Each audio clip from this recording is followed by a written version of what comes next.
प्रदेश महासचिव हमारे साथ जुड़ गए यूपी चुनाव को लेकर के।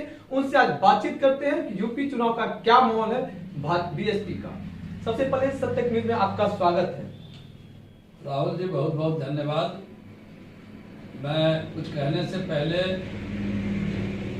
बहुजन समाज में जन्मे संतों, गुरुओं, महापुरुषों को श्रद्धा सुमन अर्पित करते हुए वाम से बीएसपी के संस्थापक मानवर कांसीराम साहब को श्रद्धा सुमन अर्पित करते हुए परम पूज्य बाबा साहब डॉक्टर अम्बेडकर को श्रद्धा सुमन अर्पित करते हुए बहुजन समाज पार्टी के राष्ट्रीय अध्यक्ष, पूर्व में 4 बार उत्तर प्रदेश की मुख्यमंत्री रही बहन कुमारी मायावती जी के नीति और सिद्धांत में आस्था विश्वास रखते हुए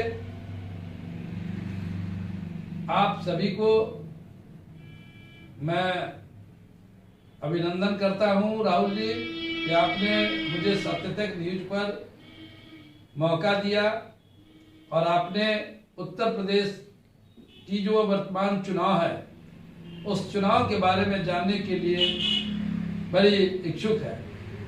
तो मैं बता दूं राहुल जी कि उत्तर प्रदेश में मेरी सरकार बनेगी और पूरी बहुमत की सरकार बनेगी। कैसे आप ये कह सकते हैं जो उत्तर प्रदेश में बीएसपी की ही इस बार सरकार बनेगी, क्योंकि कहीं न कहीं पिछले वर्ष बीजेपी की सरकार बनी है और योगी जी अपने पूरे दावे के साथ बोल रहे हैं जो इस बार भी पूरे जोर शोर से बीजेपी का संगठन का ही सरकार बनेगी। इस पे आप क्या कहेंगे और अगर आपकी सरकार बनते तो कैसे आपकी सरकार बनेंगे, उन सब बातों को लेकर दर्शकों को बतलाइए। जी, उत्तर प्रदेश का जो गणित है वहां जाटव वोट 21% है जो बहन जी के साथ सदैव रहा है। दूसरा है माननीय सतीश मिश्रा जी जो हमारे बीएसपी के राष्ट्रीय महासचिव हैं, वर्तमान में राज्यसभा के सांसद हैं। उन्होंने जो स्वर्ण भाईचारा चलाए उत्तर प्रदेश में 2007 में और 2007 में 8% वहां ब्राह्मण वोट है पूरे यूपी में, जिसका मैक्सिमम वोट बीएसपी को मिला। इस बार भी मिनिमम 6% वोट बीएसपी को ब्राह्मणों का आएगा, तो 21% दलित वोट, 6% ब्राह्मण वोट और 17% मुसलमान है उत्तर प्रदेश में, जिसमें मिनिमम 7 से 8% वोट बीएसपी को बहन जी को मिलने जा रहा है। इस स्थिति में 21%, 26%, 6% ब्राह्मण का जो कुल हो जाता है 27%, अगर 7% ही मुसलमानों को वोट मुझे मिलती है तो 34% और 5% जो बहन जी जातीय समीकरण के आधार पे उत्तर प्रदेश में जो अपना उम्मीदवार बनाया उस कैंडिडेट का भी जनाधार होता है। अगर 5% हम वह भी जोड़ते हैं तो कुल 39% वोट बीएसपी को वहां प्राप्त होता है। साथ ही मैं अखिलेश जी को देख रहा हूं कि 13% यादव वोट है वहां, तो 13% उनको दे दिया जाए। 10% मुसलमानों का वोट अगर लगभग दे दिया जाए तो 13, 10, 23 होता है।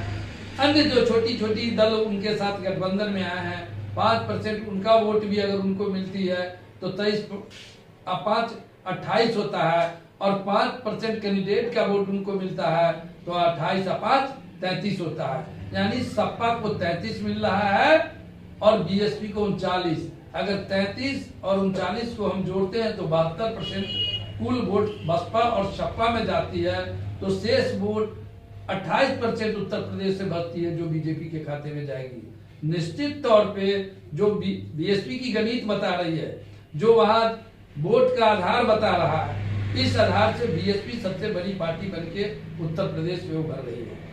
तो ये आप कैसे पूरे यकीन के साथ कर सकते हैं कि जाटव की अगर 21% वोट है तो सभी वोट बैंक आपके बीएसपी में ही जाएंगे, ये आप कैसे क्लियर कर सकते हैं? ये तो शुरू से देख रहे हैं हम। 2017 के चुनाव को उलट लीजिए, 2019 के चुनाव को उलट लीजिए, 17 में भी हमको 20% प्लस वोट मिली है वहां, भले हमको सीट नहीं थोड़ा ही मिला। हम 19 में 10 सांसद जीते हैं, अखिलेश जी को 19% वोट मिला है, हमको 22% वोट मिला है। तो शेड्यूल कास्ट वोट तो बेस वोट हमारे साथ है बहन जी, जहां जाए वो वोट वहां जाएगी। वही अगर बात करें तो आपने बोले ब्राह्मण वोट जो है मेरे पास 6% आएंगे, तो ब्राह्मण वोटों की बात अगर हम करें तो ब्राह्मण वोटों में तो इस बार जो है राम मंदिर को लेकर तो कहीं ना कहीं चर्चा में जो है योगी सरकार है, बीजेपी की सरकार है। तो फिर आप ये कैसे क्लियर कर सकते हैं जो ब्राह्मण वोट 6% जो है बीएसपी को ही मिलेगी? चूंकि 2007 में भी हमको ब्राह्मणों का समर्थन मिला, जब ब्राह्मण समाज का समर्थन मिला बीएसपी को, बीएसपी पूर्ण बहुमत में आई, तो अपर क्लास के समाज का हित में भी बहन जी अच्छा काम किए, जिसका उदाहरण है कि आज चाहे वो मथुरा का घाट हो, चाहे अयोध्या का घाट हो, ये तमाम घाट बहन जी अपने शासनकाल में भी बनाने का काम की। और इतना ही नहीं, ब्राह्मण समाज को 10% रिजर्वेशन की अगर किसी ने बात उठाई तो बहन जी अपने शासन में उठाई। और ब्राह्मण ही नहीं, सब समाज का मान और सम्मान बहन जी के शासन में उत्तर प्रदेश में मिला है। इसीलिए आज नारा दे दिया है ब्राह्मण समाज कि हम बहन जी के साथ है, हमारा हित हमारा सम्मान बहन जी के साथ जुड़ा हुआ है, हमारा सुरक्षा हमारी मान और सम्मान बहन जी के साथ जुड़ा है। आप योगी जी के शासन में ब्राह्मणों को टारगेट किया गया, कई ब्राह्मणों की हत्या कर दिया, कई ब्राह्मणों आज भी जेल में है। इसीलिए ब्राह्मण समाज एकजुट होकर बहन जी के साथ है। अभी पूरे उत्तर प्रदेश में माननीय सतीश मिश्रा जी प्रत्येक जिले में जाके बुद्धिजीवी सम्मेलन के माध्यम से तमाम ब्राह्मणों का समर्थन उनको मिल रहा है। ऐसा भीड़ और वहां का लोगों से इस तरह का उत्साह से ऐसा लगा, क्योंकि कहीं न कहीं चर्चा में योगी सरकार इस तरह से बन गए, राम मंदिर जब से राम मंदिर के शिलान्यास हुए तब से चर्चा में बन गया। और हिंदू हित के लिए जो है वो पूरे जोर शोर लगाते हैं और वो बोलते हैं, वो करते हैं। योगी अपने दावों के साथ किसी भी तरह का कोई अगर दंगा हुआ तो वो दंगे का अपने समक्ष उनको जो है जो भी दंगा में शामिल हुआ उनकी संपत्ति को बेचकर दंगा में जो संपत्ति की बर्बादी हुई उसको पूरा किया गया। तो उन सभी कामों को लेकर के जो कहीं कहीं योगी सरकार अभी चर्चित में है, उन सब बातों को लेकर आप क्या कहेंगे? देखिए, पूरा उत्तर प्रदेश में बेरोजगारी है,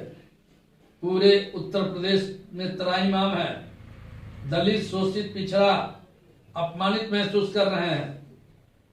बहुजन समाज के लोग एकजुट हो रहा है। योगी जी और मोदी जी केवल झूठी वादा जनता के बीच में किए। इससे पहले भी उन्होंने कहा था कि प्रत्येक परिवार को हम 15 लाख देंगे। आप जनता से पूछ लीजिए 15 लाख मिला क्या? नहीं मिला।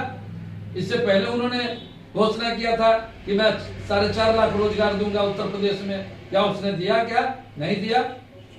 2017 के बाद उत्तर प्रदेश में शिक्षक की बहाली नहीं हुई है, तो फिर 17-18 के बाद तो वहां बहाली भी नहीं हुई है। इसीलिए बेरोजगार परेशान है, किसान परेशान है, किसान तो और परेशान है। तो बेरोजगार किसान सभी परेशान है उनके शासन में, इसलिए योगी जी की विदाई निश्चित है। तो क्या लगता है इस बार यूपी चुनाव 2022 में जो होने वाली है तो उसमें क्या कैसा लगा आपके बीएसपी पार्टी का संगठन? ग्रासरूट पे हमारा संगठन है, हमारा नकल बीजेपी के लोग किया।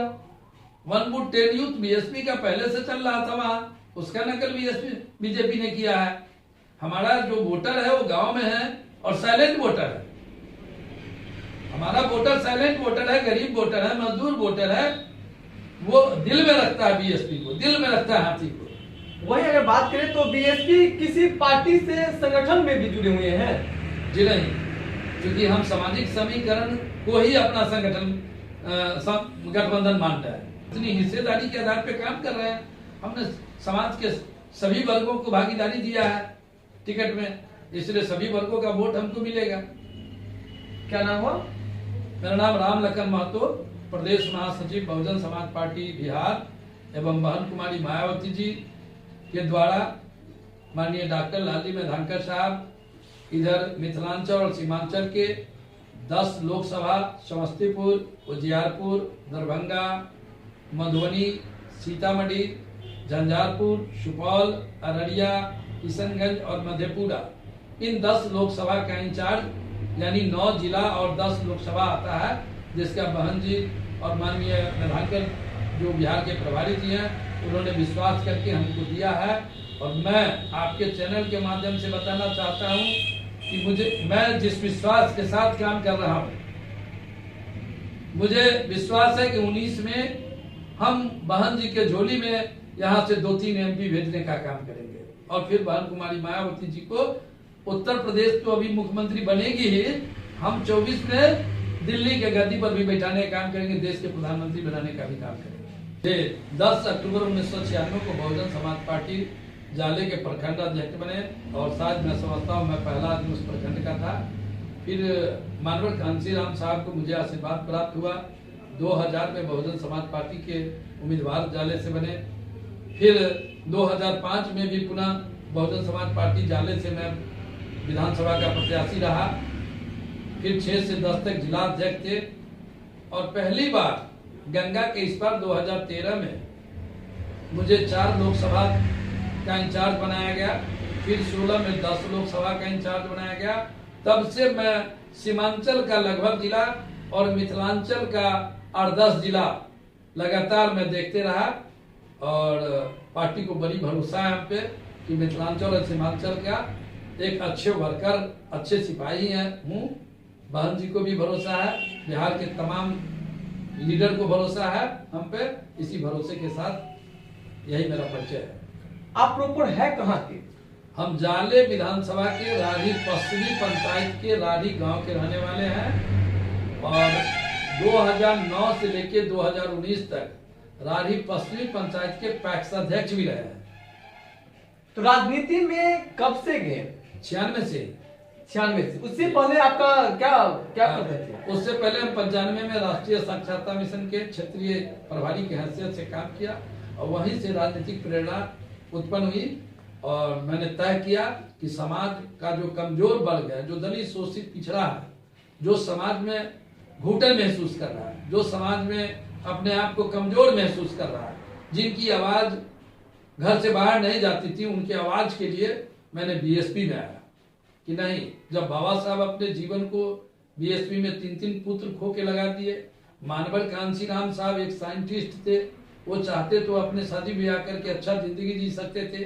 तो जब इन लोगों ने अपनी जीवन की कुर्बानी दिया तो मुझे भी इस बहुजन मूवमेंट में ही काम करना चाहिए और मैं तब से आज तक बहुजन समाज पार्टी से जुड़ा हूं। न्यूज चैनल को करें सब्सक्राइब, प्रेस करें बेल आइकन ताकि हर खबर पहुंचे सबसे पहले आपके पास।